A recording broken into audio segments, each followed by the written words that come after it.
मेरी शत्रुता तुमसे नहीं है, मेरे मार्ग से हट जाओ, अन्यथा अपने प्राणों से हाथ धो बैठोगे। तो आज मैं उस कलंक को दूंगा जो मेरे परिवार के माथे पर है, कि अपने कुलवधू के अपमान का प्रतिकार नहीं कर पाए।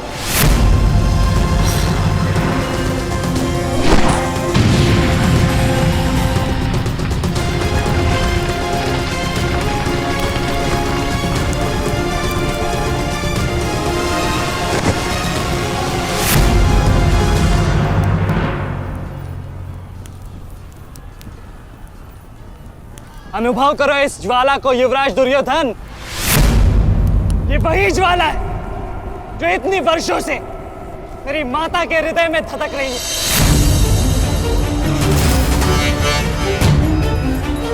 छोटा था मैं बहुत, पर मेरा रोम रोम जल उठता था ये सुनकर कि मेरी माता के साथ क्या हुआ।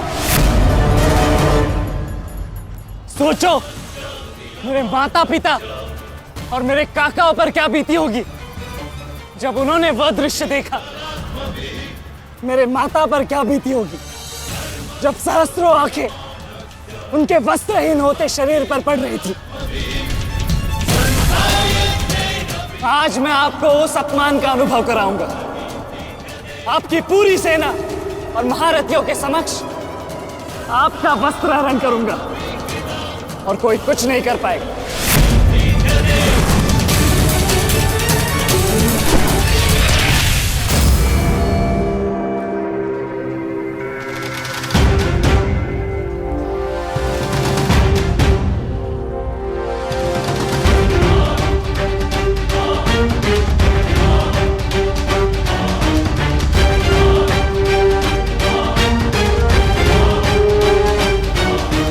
अनुभव करो उस अपमान का, अनुभव करो उस वस्त्रहरण से हुए अपमान का जो आप सभी ने किया।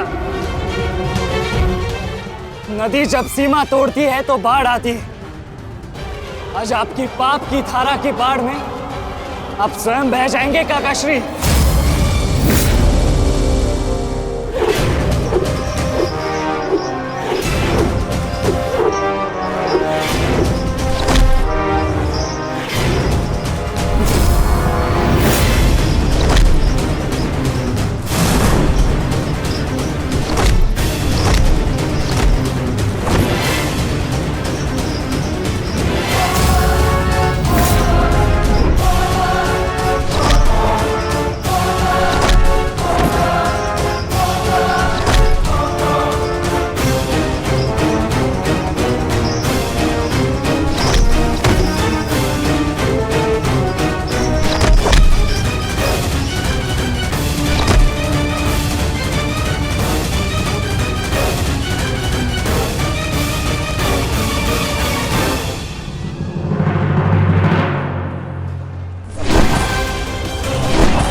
आप अपनी शक्ति व्यर्थ कर रहे हैं आचार्य।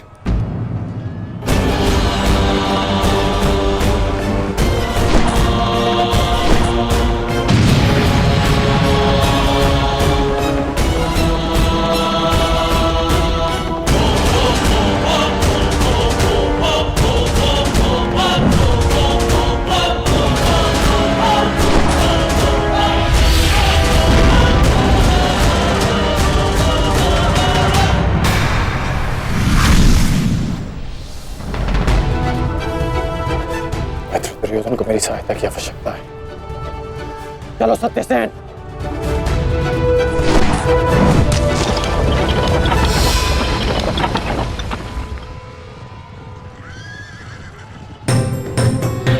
कहां चले अंगराज? मैं जानता हूं कि तुम्हारे मित्र पे आए संकट का संदेश तुम्हें मिल चुका है, परंतु मैं तुम्हें जाने नहीं दे सकता। तुम कदाचित मुझे रोक सकते थे अर्जुन, परंतु तुमने एक भूल कर दी। तुम अपने रथ पर नहीं हो अर्जुन।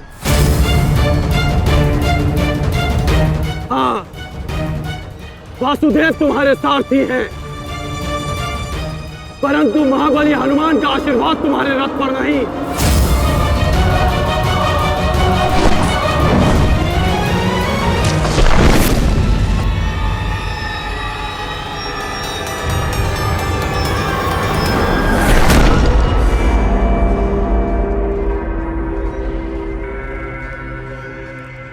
चलो। मैं अभी भी पराजित नहीं हुआ हूं कर्ण। तुम इस प्रकार द्रोण छोड़कर नहीं जा सकते।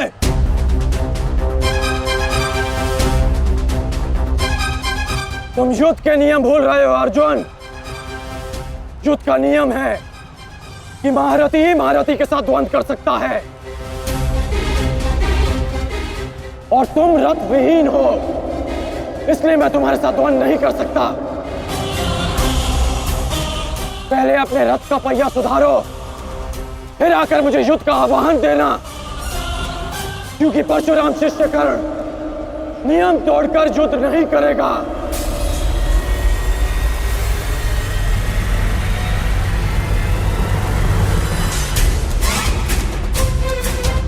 चलो सत्यसेन।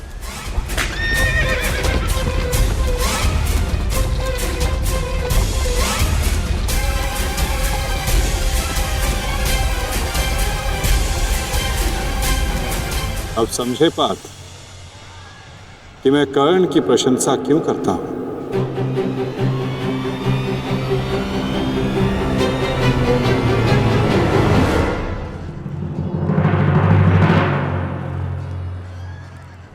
मानता हूं कि आपका वध करना काकाश्री की प्रतिज्ञा थी। उनकी प्रतिज्ञा को भंग करने का दंड मैं सह लूंगा, परंतु आज अपनी माता के अपमान का दंड मैं आपको अवश्य दूंगा।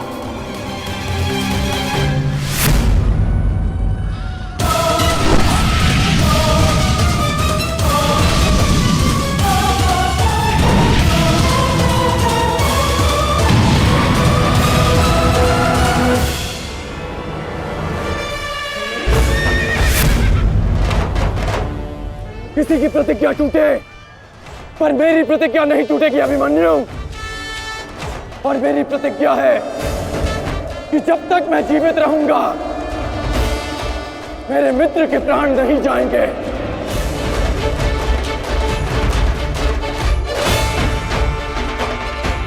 यदि जीवित रहना चाहते हो तो पीछे हट जाओ अभिमन्यु। आप भूल रहे हैं अंगराज कि मैं किसका पुत्र हूं। पीछे हटने के बारे में सोच भी नहीं सकता। तो प्रहार सहने के लिए तत्पर रहो।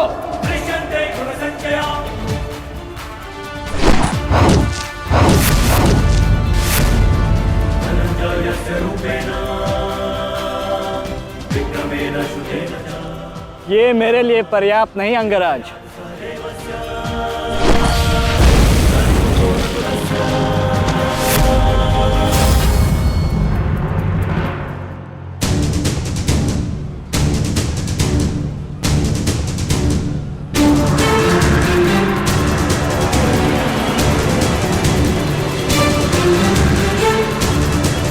ना मेरे पास बाणों की कमी है और ना प्रहारों की।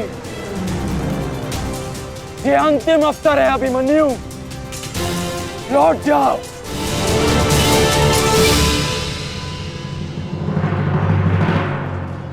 तो मेरे तुनीर में भी उत्तर प्रस्तुत है अंगराज।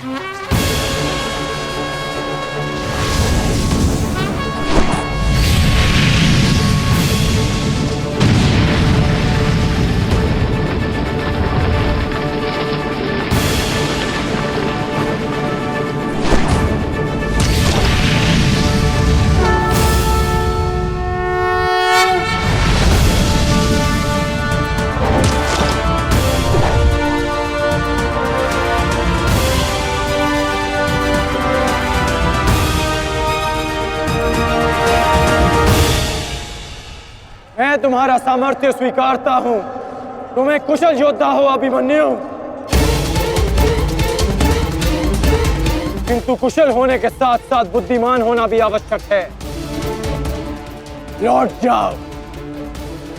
यदि कल युद्ध करना चाहते हो तो आज जीवित रहना सीखना होगा। लौट जाओ अभिमन्यु।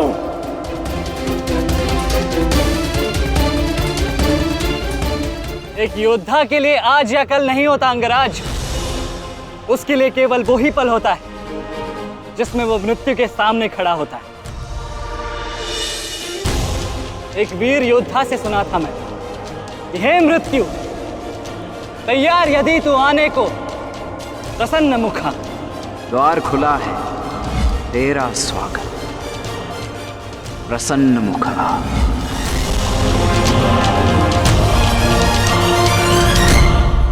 मुझे रोकने का अब केवल एक ही अस्त्र है आपके पास, या आपको मेरा वध करना होगा।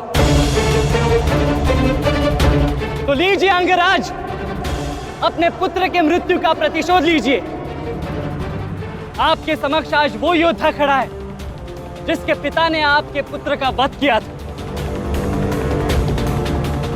प्रतिकार कीजिए अंगराज, रुके क्यों है? क्योंकि जो पीड़ा मैंने सही, मैं नहीं चाहता कि वो पीड़ा मेरा शत्रु भी सहे। कृष्ण ने अपना विकल्प स्वयं चुना था। वो रणभूमि छोड़कर जा सकता था, परंतु उसने मृत्यु चुनी। गर्व है मुझे तुम जैसे युवा योद्धाओं पर, जो अपना कर्तव्य पूर्ण करने के लिए सदैव तत्पर रहते हैं। मैं जानता हूं कि तुम पीछे नहीं हटने वाले अभिमन्यु, परंतु मुझे भी अपना कर्तव्य पूर्ण करना है।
तुम्हें देखकर मुझे अपना बचपन स्मरण हो रहा है। अभी तुम्हारा जीवन आरंभ हुआ है,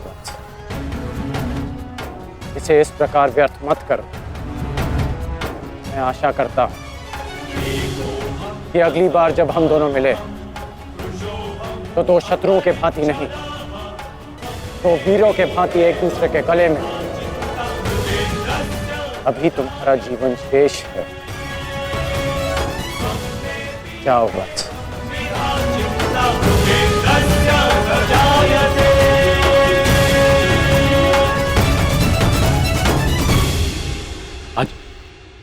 आज कौरवों की विजय हुई है गांधारी। पांडवों की एक अक्षुणी सेना को ध्वंस कर दिया है हमने आज। भीम हमारे एक भी पुत्र को क्षति नहीं पहुंचा पाया, एक भी।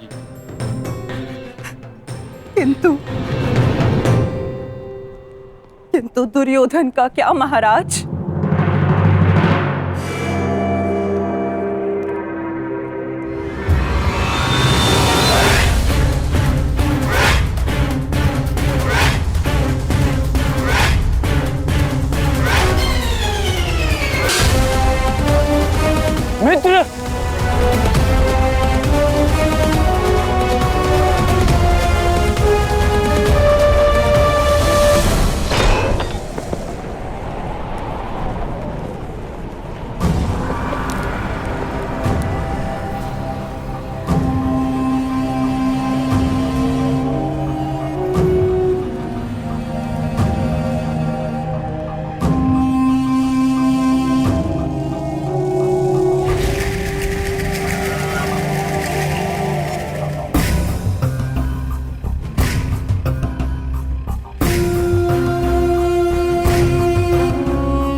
आज मैं आपको उस अपमान का अनुभव कराऊंगा। आपकी पूरी सेना और महारथियों के समक्ष आपका वस्त्रहरण करूंगा।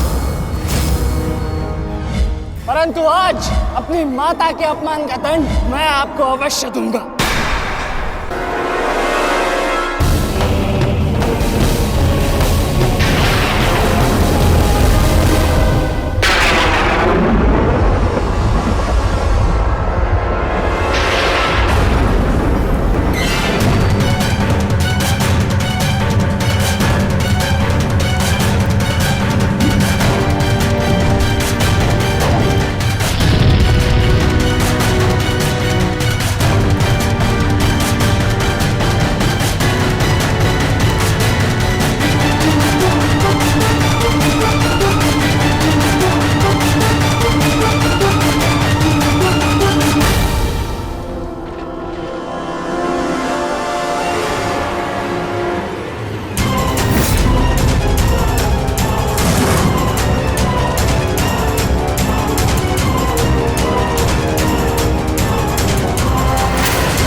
दुर्योधन, रुकिए ज्येष्ठ, ऐसा मत कीजिए।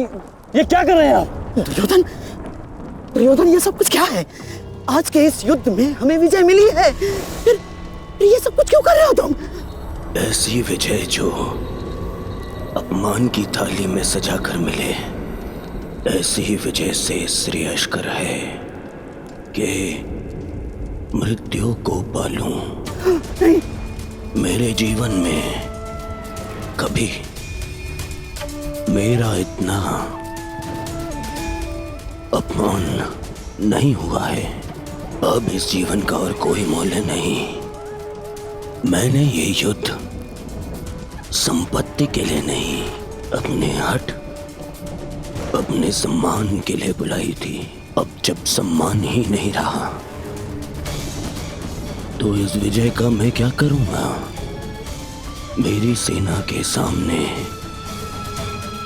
विश्व के महानतम योद्धाओं के रहते वो 16 वर्ष का बालक मेरे वस्त्र हरण कर गया और चेतावनी देकर गया है कि युद्ध में जब भी मिलेगा पुनः यही दोहराएगा। अब ये वस्त्र हरित दुर्योधन सम्राट बन भी गया। कैसे अपनी सेना से, अपनी प्रजा से आंख मिला पाऊंगा मैं? इस लज्जा के साथ मैं अब जीवित नहीं रह सकता। नहीं दुर्योधन, देखो अपने क्रोध पर काबू पाओ। देखो विजय हमारे निकट है दुर्योधन, मानो मेरी बात। छोड़िए मुझे मामाश्री, छोड़िए मुझे, अन्यथा इस अग्नि में मैं अपने आप से पहले आपकी आहुति दे दूंगा। छोड़िए मुझे। नहीं। छोड़िए, छोड़िए मुझे।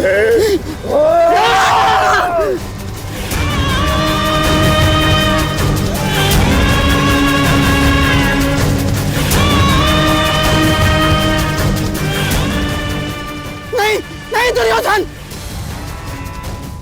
देख क्या रहे हो मूर्खों? कोई रोको इस अनर्थ को।